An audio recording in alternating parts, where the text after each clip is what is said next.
Hai guys, kembali lagi bersama dengan gue Oakley di Eureka Core Community Channel. Gimana kabarnya guys? Nggak kerasa ya, udah 1 bulan nih kita terakhir bertemu ya guys ya di episode sebelumnya. Dan sekarang kita udah memasuki bulan April. Dan kita dari Eureka Core Community, kita ingin mengucapkan selamat Hari Jumat Agung dan selamat Paskah buat teman-teman semuanya. Nah, sekarang di episode yang baru ini kita akan ngebahas satu topik yang seru banget ya guys ya. Yaitu judulnya adalah Maukah Kamu Binasa? Wah, dari judulnya ini serem juga ya guys ya. Maukah kamu binasa? Nah, siapa sih di sini yang mau binasa? Boleh angkat tangan?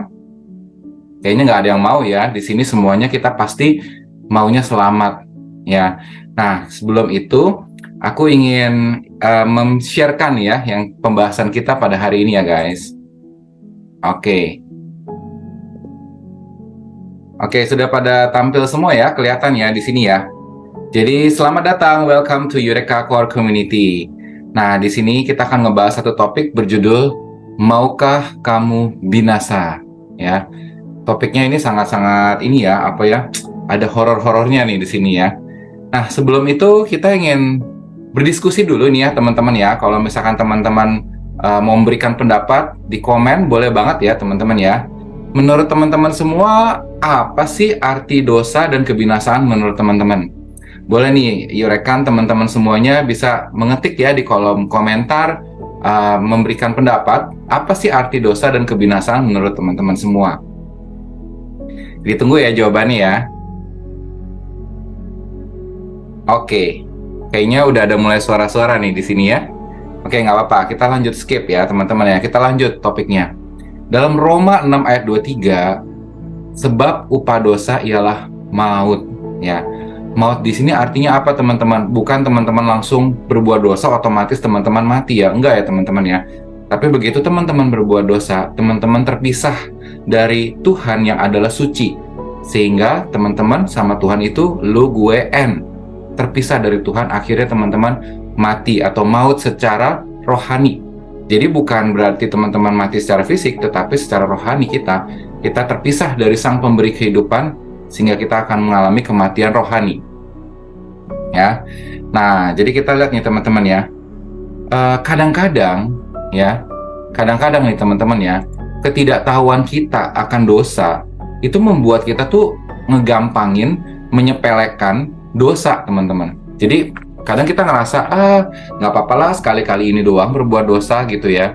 Jadi kita ketidaktahuan fakta dosa ini membuat kita tuh meremehkan dosa dan ngelakuin dosa dengan mudahnya ya. Contohnya kalau kita ngeliat di Adam dan Hawa ya, sejak manusia pertama yaitu Adam dan Hawa mau makan buah itu ya kan, mereka ngeremehin, sekali-kali nggak apa-apa lah kalau makan, aku pegang, aku makan, aku bisa sama kayak Tuhan kok, nggak parah lah gitu ya. Mereka nggak akan tahu ujung-ujungnya mereka bakal sampai dihukum dan terpisah dari Tuhan. Ya, nah kita lihat nih apa aja sih sebenarnya fakta-fakta dari dosa itu ya teman-teman. Yuk kita lihat nih fakta-fakta dari dosa. Wah, gambarnya serem ya temen ya. Nih, yang pertama, dosa itu nikmat sementara. Semua dosa itu pasti membawa kenikmatan teman-teman, tetapi nikmatnya itu sementara. Contoh Adam dan Hawa, dia bisa menikmati buah itu. Ketika nikmatnya habis sementara, mereka menghadapi hukuman ya. Kita korupsi, nikmatnya sementara, bisa pamer-pamer di sosmed ya, flexing, bahkan kita juga bisa jalan-jalan ke luar negeri, umroh dan segala macam dengan uang-uang seperti itu, tetapi ujung-ujungnya kita akan menderita ya. Nikmatnya cuma sementara doang. Dan yang kedua, dosa itu bersifat mengikat guys. Jadi mengikat tuh artinya sekali kita berbuat dosa, akan ada akibat dari dosa itu yang membuat kita tuh harus tutupin lagi dengan dosanya lagi. Atau kenikmatannya itu nggak akan sama, jadi harus diulangi lagi dengan dosa yang berikutnya lagi ya. Lalu yang ketiga, dosa itu tumbal teman-teman. Tumbal itu membutuhkan korban ya. Nggak mungkin kita misalkan menipu orang tapi nggak ada yang ditipu ya. Jadi pasti ada korban ya. Dan juga misalkan ketika kita curangin orang gitu ya, bohong sama orang, berarti ada juga yang menjadi korban. Ya, jadi biasa dosa itu, fakta dosa berikutnya adalah tumbal, dia membutuhkan tumbal atau korban. Lalu dosa itu faktanya adalah penderitaan panjang. Jadi nikmatnya sementara, ini kontradiktif ya teman-teman ya. Nikmatnya sementara tapi penderitaannya panjang. Ya. Lalu rusaknya hubungan. Berapa banyak hubungan rusak akibat dosa ya teman-teman ya. Ditutupin makin bau dan akhirnya rusak hubungan itu. Dan yang terakhir adalah dosa itu faktanya maut. Ya, ujung-ujungnya adalah maut. Maut itu bukan berarti kita langsung mati ya, seperti tadi aku jelaskan di awal, tetapi maut ini adalah kita hati nurani atau hati batin kita tuh mulai tertutup. Sekali kita berbuat dosa rasanya takut. Lama-lama berbuat dosa udah hilang rasa takutnya, bahkan jadi kayak nagih ya. Nah, ini yang namanya suara hati kita sudah ditutupi oleh dosa sehingga kita udah nggak bisa ngelihat Tuhan lagi ya. Jadi kita terputus hubungannya dengan Tuhan. Nah, ini fakta-fakta dosa. Sebenarnya dosa itu apa sih teman-teman? Nah, kalau kita lihat dosa itu sebenarnya dari bahasa hamartia ya, asal katanya dari hamartia yang artinya meleset dari target. Tuh, kalau teman-teman suka main panah-panahan gitu ya, kan pasti ada titik fokusnya teman-teman di situ ya. Nah, ketika kita meleset dari target, maka itu disebut dengan dosa. Ya. Targetnya itu target apa sebenarnya? Target standar Tuhan. Ya. Jadi ketika kita gagal mencapai standar Tuhan, kita namanya dosa. Ya, berbuat dosa. Apa itu standar Tuhan? Standar Tuhan itu adalah kudus, suci, ya. Nah, jadi standar Tuhan itu tinggi banget, nggak berbuat dosa sama sekali, kesempurnaan, ya. Mungkin nggak nih guys, kita sebagai manusia sama sekali nggak berbuat dosa, dan kita sebagai manusia sesuai dengan standarnya Tuhan. Mungkin nggak kita nggak meleset sama sekali, nggak berbuat dosa sama sekali? Mungkin nggak? Nggak mungkin ya. Jadi sebagai manusia kita pasti bisa berbuat dosa, ya. Bisa nggak dosa kita itu ditutupi, ditebus, ditutupi, diganti dengan perbuatan baik kita, dengan amal baik kita? Bisa nggak guys? Oke, mungkin di sini ada dua jawaban ya. Ada yang bilang bisa, mungkin dengan tebus perbuatan baik kita. Ada yang bilang mungkin nggak bisa. Oke, nggak apa-apa. Ada dua kubu ini, kita bisa saling berdiskusi ya guys ya. Nah, kita akan lihat contoh kasus hukum ya. Misalkan, sepanjang hidup seseorang, si A lah misalnya ya, dia selalu berbuat baik, bersedekah, ya, nolong orang, jujur. Pokoknya dia selalu baik. Ya, nggak pernah satu kali pun melanggar hukum. Ya, tiba-tiba satu kali tanpa dia sengaja, dia lagi naik motor, nabrak seseorang, anak kecil lagi yang ditabrak, sampai tanpa dia sengaja anak kecil itu mati.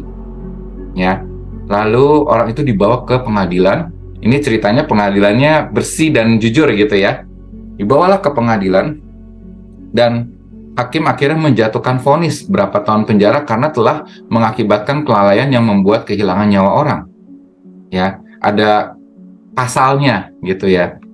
Bisa nggak si A ini bilang ke hakim bahwa, Pak Hakim, saya seumur hidup saya dari umur 0 tahun sampai umur sekarang, saya nggak pernah sama sekali berbuat pelanggaran hukum. Ya, saya udah jadi orang baik, bersedekah, menolong banyak orang, ya kan, bahkan menyumbang gitu kan. Tolong dong sekarang cuma satu kali aja pelanggaran saya, karena saya nggak sengaja juga pelanggarannya itu, nggak sengaja telah menewaskan seorang anak. Saya tuker deh semua perbuatan baik saya yang dulu, tolong dicatat, tolong ditukar untuk membebaskan saya dari hukuman ini, supaya saya nggak dipenjara. Kira-kira menurut teman-teman bisa nggak? Atau mungkin teman-teman ada yang pernah mengalami kasus hukum atau saudaranya yang mengalami kasus hukum, apakah bisa nggak teman-teman sebagai seorang narapidana menukarkan perbuatan baik-baiknya itu sebelum-sebelumnya atau bahkan selama dalam narapidana itu untuk ditebus sampai kita keluar dari penjara? Mungkin kalau pertimbangan hakim mengurangi, iya. Tapi kalau menebus sampai kita bebas sama sekali tidak bersalah, tidak bisa ya teman-teman ya. Tetap kita harus menjalani hukuman itu, karena kita berbuat sekali pelanggaran. Ada pasalnya. Ini ceritanya pengadilannya benar ya teman-teman ya. Nah, begitu juga dengan standar Tuhan teman-teman. Tuhan itu adalah suci, Tuhan itu adalah kudus. Standar Tuhan adalah kesempurnaan, sama sekali tidak ada dosa. Mungkinkah kita selama hidup tidak pernah berbuat dosa sama sekali? Oh, tentu nggak mungkin ya. Nah, bisa nggak kita sekali melanggar dosa, langsungan kita terpisah dari si yang maha kudus ini kan, yang suci ini kan, karena kita udah nggak sama dengan pencipta kita, yaitu kita udah berdosa gitu ya, sehingga yang suci nggak bisa berdekatan dengan yang dosa kan. Lalu kita tebus dengan perbuatan amal baik kita sendiri, yaitu dengan perbuatan-perbuatan kita yang selama ini sudah kita lakukan, perbuatan baiknya. Tentu standar Tuhan tidak mau seperti itu. Tuhan tidak bisa dibeli dengan perbuatan baik kita. Hukum Tuhan tidak bisa disogok dengan perbuatan baik kita, teman-teman. Ya, jadi fakta dosa berikutnya adalah sekali kita berbuat dosa, kita akan terpisah sama Tuhan, yaitu kita mati selama-lamanya di neraka. Kita akan terpisah dari Tuhan. Segala amal baik perbuatan kita selama di dunia ini tidak bisa menghapuskan, menukar, menebus dosa kita sendiri. Karena standar Tuhan itu tinggi. Kita udah meleset. Sekali meleset, selamanya kita akan binasa. Kita harus selalu hit the button, ya kan? Harus selalu kena ke fokusnya. Ya, secara manusia mungkin kita nggak bisa ya teman-teman ya. Nah, kita kembali lagi ya teman-teman ya. Jadi kita nggak mungkin untuk kita bisa benar-benar menebus dosa kita sendiri, karena standar Tuhan itu selalu tinggi, ya. Dan kita nggak bisa sama sekali nggak meleset, ya. Oke, nah jadi bagaimana dong kalau seperti itu? Oke, kita lihat ya di sini ya teman-teman ya. Aku share screen lagi. Nah, karena standar Tuhan yang begitu tinggi, maka diciptakanlah agama, ya. Ada banyak agama di dunia ini. Agama mengajarkan banyak aturan-aturan, banyak petunjuk-petunjuk yang dituangkan dalam kitab suci masing-masing agama. Ya, ada banyak aturan-aturan standar yang harus kita lakukan supaya menghindari kita dari dosa. Kamu nggak boleh ke kiri, kamu nggak boleh ke kanan, kamu harus lurus, kamu nggak boleh melanggar ini, melanggar ono, ada hukumnya. Ya, supaya apa? Supaya kita tidak jatuh ke dalam dosa. Peraturan-peraturan ini bagus tidak? Bagus sekali. Bagus adanya, supaya menjadi pedoman petunjuk kita sebagai manusia untuk hidup di dunia. Tetapi, peraturan-peraturan ini tidak bisa menjamin kita tidak berbuat dosa lagi. Kenapa? Karena kita memang udah cenderung berbuat dosa dari zaman Adam. Ya, jadi karena agama tidak bisa menyelamatkan kita, karena isinya hanya hukum. Sekali kita salah, ya harus ada akibatnya yang kita harus tanggung.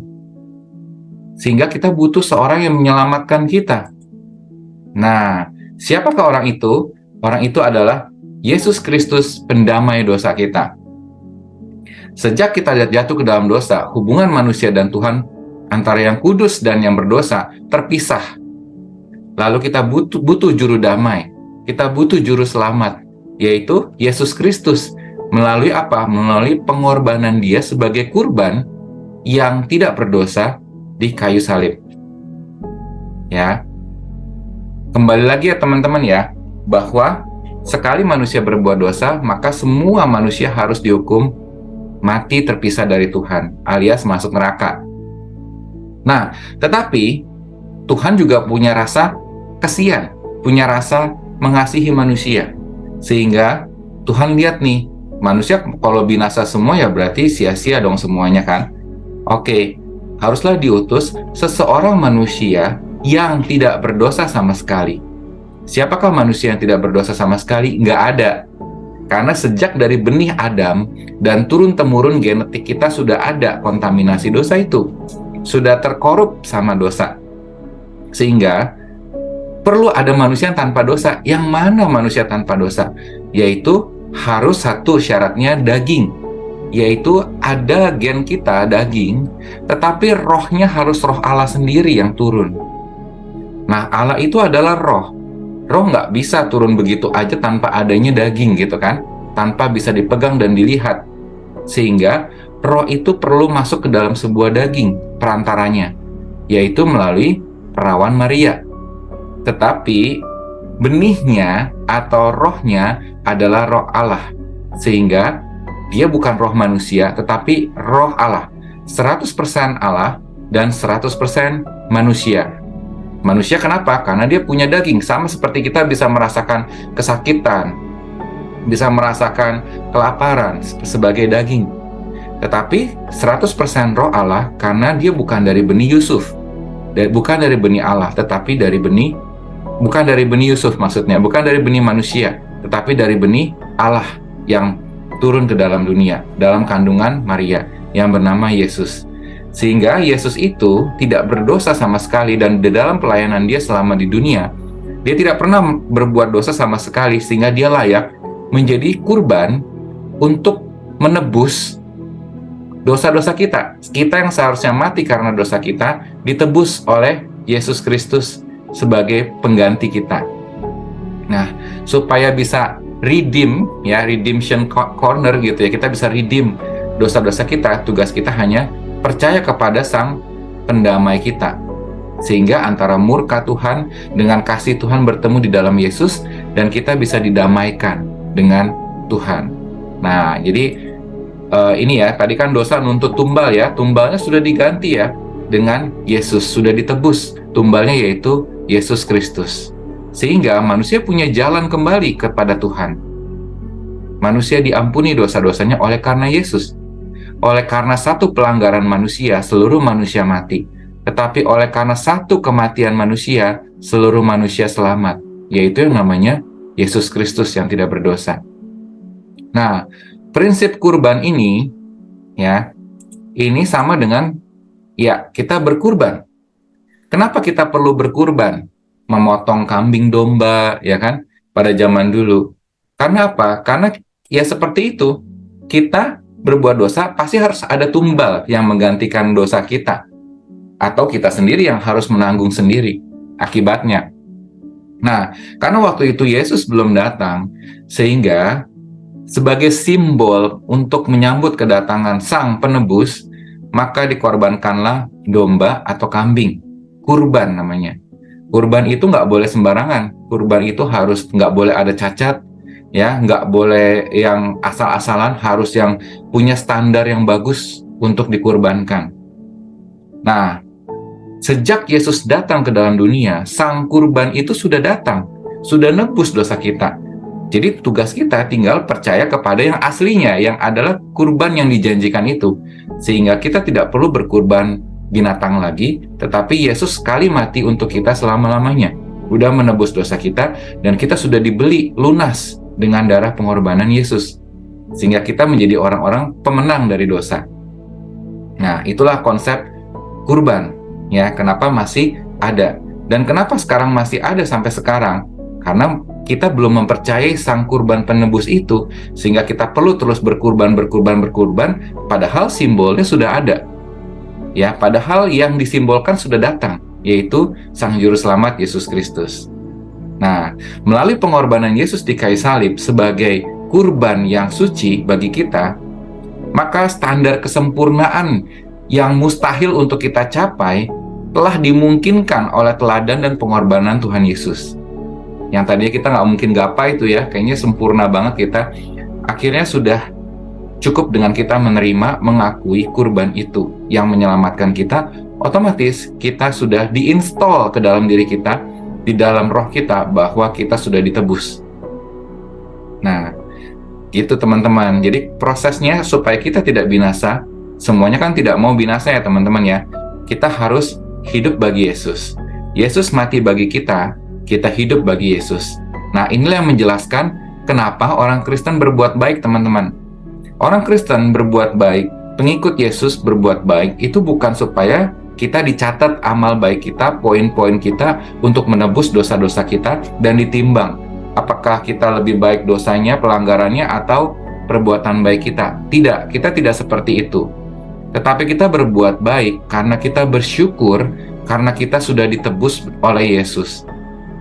Perbuatan baik kita tidak menambahkan keselamatan kita, teman-teman. Karena Tuhan tidak bisa disogok dengan perbuatan baik kita. Tetapi perbuatan baik kita, karena kita bersyukur, Tuhan sudah mati buat kita dan kita hidup bagi Dia. Nah, kalau Kristus aja udah datang ke kita, mati dan bangkit untuk kita, supaya kita beroleh hidup, terus kenapa ya kok kita masih pilih mati? Nah, ini pertanyaannya guys. Jadi, buat kita yang sudah percaya Tuhan Yesus, kita sudah ditebus dan kita diberoleh kehidupan. Jadi kita jangan pilih kematian lagi. Oke? Nah, terus bagaimana nih caranya supaya kita bisa tidak binasa, teman-teman? Ya, ada 3 cara nih ya. Tapi teman-teman kalau mungkin ada pendapat lain, boleh banget teman-teman ya, tulis di kolom komentar. Dan jangan lupa untuk di-like, share, dan subscribe kalau teman-teman merasa channel ini bisa menjadi berkat buat teman-teman semua nih ya. Kita bisa berdiskusi lebih lanjut, dan mungkin teman-teman kalau ingin memberikan kesaksian, teman-teman boleh banget juga untuk meninggalkan kolom di komentar ini ya teman-teman ya. Oke, gimana cara supaya kita tidak binasa? Kita lihat nih ya, ada 3 caranya ya teman-teman. Nah, yang pertama, kita menyadari sepenuhnya kalau kita itu perlu kasih karunia Tuhan untuk selamat. Ya, nggak ada satu orang pun yang bisa menyelamatkan dirinya sendiri, termasuk kita sendiri. Kita nggak bisa nyelamatin diri kita sendiri. Jadi jangan sombong dengan perbuatan amal baik kita. Ya, kalau sombong berarti ada udang di balik bakwan gitu ya teman-teman ya. Kita merasa berbuat baik, kita udah merasa jadi pemilik surga. Padahal Tuhan tidak suka dengan kesombongan itu. Kesombongan adalah iblis, ya. Iblis sombong, tetapi Tuhan rendah hati, ya. Nah, kita nggak layak untuk diselamatkan, tapi kita dilayakkan oleh kasih karunia Tuhan. Kita semua sebenarnya nggak layak, nggak cocok untuk diselamatkan, teman-teman. Kita harus binasa semuanya. Tapi beruntungnya, kabar baiknya, kita dilayakkan, dikasih kesempatan, diperkenankan oleh kasih karunia Tuhan. Ya, makanya ada orang bilang kan, kok maksudnya apa ini kasih karunia Tuhan? Kita nggak ngerti maksudnya untuk selamat bagaimana. Nah, kita baca ayat ini ya teman-teman ya. Efesus 2 ayat 8. Allah mengasihi kalian, itu sebabnya Ia menyelamatkan kalian karena kalian percaya kepada Yesus. Nah, jadi Yesus tuh kunci surganya, Yesus tuh penebus kita. Tetapi ada juga yang bertanya lagi gini ya, berarti Allahnya orang Kristen itu mati dong. Allahnya orang Kristen kok mati, terus ngapain kita menyembah Allah yang mati? Ya, jawabannya adalah Allah orang Kristen tidak mati. Yang mati adalah manusia Yesus dalam diri manusia. Ya, karena Yesus sebagai kurban. Jadi Yesus memang harus mati sebagai kurban akibat dosa-dosa kita, akibat pelanggaran kita. Ya, jadi Allah orang Kristen tidak mati, tetapi manusia Yesus yang mati. Dan kenapa harus mati? Untuk membuktikan cinta kasihnya kepada kita dan menyelamatkan kita. Dan pada hari yang ketiga, ceritanya nggak selesai ya. Pada hari yang ketiga, si Allah orang Kristen ini bangkit gitu. Dan ada juga nanti kenaikan Isa Al-Masih kan, yang harinya kita rayakan bersama-sama. Nah, jadi barang siapa kalau kita percaya kepada Tuhan, kita nggak selamanya mati teman-teman. Tetapi kita akan ikut bangkit bersama dengan Dia. Karena kita punya kehidupan yang kekal selama-lamanya. Tetapi barang siapa tidak percaya kepada Tuhan, kepada Yesus sebagai penebus, maka kita akan binasa selama-lamanya. Ya, jadi yang pertama kita sadari, kita nggak mungkin menyelamatkan diri kita sendiri. Kita butuh juru selamat. Kita butuh orang yang menyelamatkan kita, yaitu pengorbanan Yesus Kristus, yaitu si Yesus Kristus itu sendiri. Ya. Dan yang kedua, caranya adalah kita bertobat dan beriman kepada Yesus. Identitas kita yang dulu adalah hamba dosa, berubah menjadi hamba kebenaran. Dulu kita yang pengen keluar dari dosa aja susah ya, karena kita selalu jatuh lagi jadi hamba dosa, jadi budak dosa gitu ya. Tetapi kita berubah otomatis sekarang menjadi hamba kebenaran. Kita kayaknya rindu untuk selalu berbuat kebenaran. Itu namanya bertobat. Melalui buah-buah pertobatan kita, hidup kita berubah. Perbuatan baik kita mulai bertambah, karena kita pengen beriman dan mensyukuri anugerah yang Tuhan berikan. Masa nggak tahu diri banget ya? Tuhan udah mati buat kita, masa kita menyia-nyiakan hidup ini? Ya. Lalu yang kedua, hidup dipimpin daging dulunya, sekarang berubah menjadi hidup dipimpin oleh Roh Kudus. Ya, dulu kemauan kita adalah yang utama, sekarang kita mikir, apakah ini yang Tuhan mau dalam hidup kita? Ya, seperti dalam Yeskiel 33 ayat 11, bahwa sebenarnya Tuhan itu tidak berkenan kepada kematian orang-orang jahat, teman-teman. Jadi Tuhan itu bukan Tuhan yang hahaha, rasakanlah sekarang saatnya kalian harus binasa, orang-orang jahat sekalian, hahaha.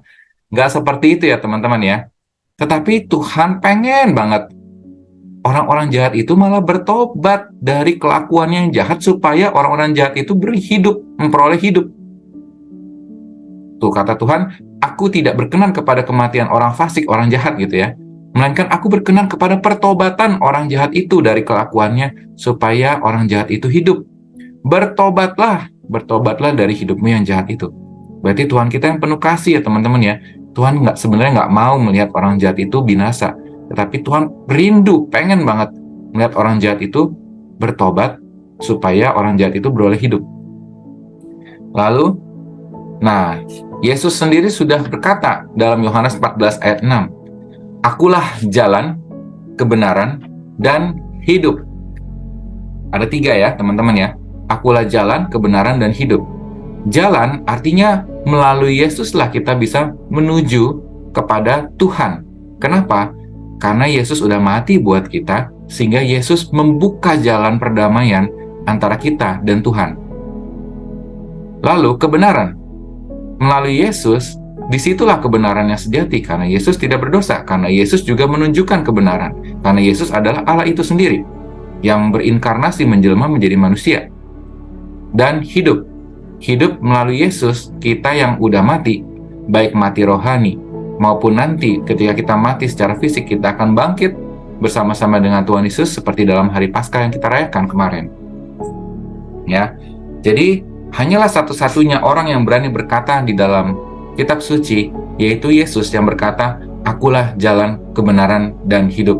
Tidak ada nabi, ataupun apalagi Oakley gitu ya, yang berani mengatakan bahwa akulah jalan, kebenaran, dan hidup. Nggak berani banget, karena aku hanya seorang manusia. Nggak mungkin aku manusia bisa memberikan kehidupan buat orang lain. Hanya Tuhan yang bisa memberikan kehidupan. Berarti kalau orang ini berkata, akulah hidup, akulah jalan, akulah kebenaran, berarti dia bukan orang saja, tetapi dia juga adalah Tuhan. Ya. Nah, terus yang ketiga, gimana caranya supaya kita nggak binasa? Maknai hari-hari kita dengan hidup, bukan hidup santuy ya, tapi hidup saleh ya. Tuh, seperti dalam Matius 7 ayat 16. Dari buahnya lah kamu akan mengenal mereka. Dapatkah orang memetik buah anggur dari semak duri, atau buah ara dari rumput duri? Orang itu akan dikenal lewat perbuatannya, bukan cuma lewat omongannya ya. Kalau orang itu baik, dia akan terlihat dari perbuatan buah-buahnya, buah perbuatannya ya. Nah, jadi orang yang sungguh-sungguh menerima keselamatan itu nggak akan menyia-nyiakan keselamatan itu, teman-teman. Dan orang itu akan mengambil keputusan hidup saleh dan menghasilkan buah-buah pertobatan ya. Jadi buah-buah pertobatan ini adalah hasil dari kita bersyukur karena kita sudah diberikan keselamatan dari Tuhan. Nah, bisa nggak otomatis ketika kita dibaptis atau menerima Tuhan Yesus sebagai Tuhan dan Juru Selamat kita, otomatis kayak Thanos gitu ya, di blip berubah si Oakley ini atau teman-teman semua otomatis menjadi holy ya, ada sayapnya, ada bukan tanduk ya, ada lingkarannya, nggak mungkin ya teman-teman ya. Tetapi kita semua butuh proses. Kita semua masih bisa tersandung dosa, masih bisa berbuat dosa. Tetapi dosa itu tidak mempunyai sengat lagi untuk menjatuhkan kita atau bahkan membuat kita binasa, karena kita sudah dibeli, sudah dibayar lunas oleh pengorbanan Yesus. Dosa memang bisa masih membuat kita jatuh, tetapi proses pemuritan ya membuat kita belajar dan bertumbuh dari hari ke hari. Nah, makanya perlu banget ditekankan buat kita sebagai pengikut dan murid Yesus, yang namanya murid, kita harus belajar. Yang namanya belajar, kita masih bisa salah, masih bisa belum sempurna. Makanya kita rendah hati, kita butuh Tuhan. Kita nggak sempurna, kita butuh Tuhan. Kita butuh komunitas yang positif untuk mengingatkan kita kembali dan menguatkan kita kembali bahwa kita perlu belajar lagi. Melangkah dari hari ke hari semakin sempurna dan semakin menyerupai Yesus. Jadi tujuan dari murid Yesus adalah untuk belajar seperti serupa dengan Kristus. Dan itu butuh waktu, butuh proses. Makanya untuk bisa belajar butuh waktu. Kalau kita tidak pernah menginvestasikan sekalipun waktu, sedikit pun waktu untuk belajar, mustahil kita bisa berbuah. Diajak ke gereja, sibuk.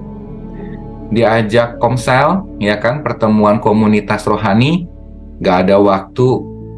Baca Alkitab, males, ya kan? Terus baca renungan harian setiap pagi juga nanti dulu. Terus bagaimana kita bisa bertumbuh? Gitu. Karena kita tidak pernah menginvestasikan atau memberikan waktu kita untuk belajar. Sehingga gimana kita bisa menjadi murid kalau kita nggak pernah mulai ngelesnya, mulai belajarnya gitu loh. Apalagi ketika kita ditegur. Namanya murid kan perlu ditegur ya. Kalau udah ngerasa hebat ya jangan jadi murid, jadi aja guru. Ya kan, ditegur kita marah, membela diri, menolak, denial, menyangkal. Ya tidak akan ada namanya proses pemuritan. Jadi kalau murid kita layak mau untuk rendah hati ditegur seperti Tuhan Yesus. Jadi pertobatan itu diperlukan dari proses pemuritan yang berkesinambungan. Ya. Jadi sebagai quotes-nya penutup ya teman-teman kali ini kita. Nah, di sini nih kita akan lihat nih, teman-teman.